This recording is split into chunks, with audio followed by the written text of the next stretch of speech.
Royal મેળામાં દુર્ઘટના અંગે વડોદરા કોર્પોરેશનનું પ્રથમ નિવેદન।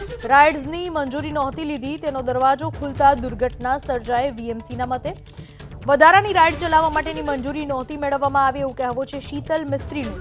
મંજૂરી કરતાં વધારે રાઇડ્સ ચલાવવામાં આવી।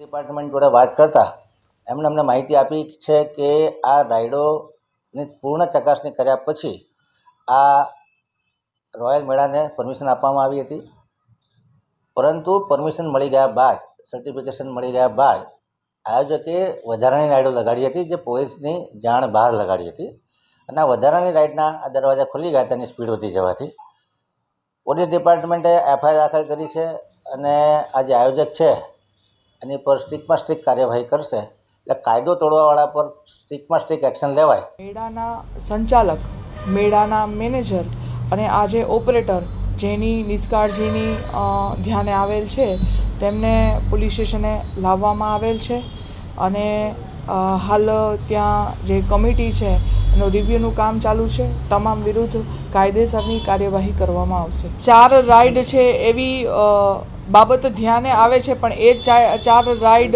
ખરેખર ત્યાં છે કે કેમ, આવી આ 4 રાઇડ છે ને મંજૂરી લેવા પાત્ર છે કે કેમ, આને મંજૂરી કઈ પ્રકારની લીધેલી છે, એ તમામ ઇન્વેસ્ટિગેશનનો વિષય છે। કમિટી હાલ કામ કરી રહી છે।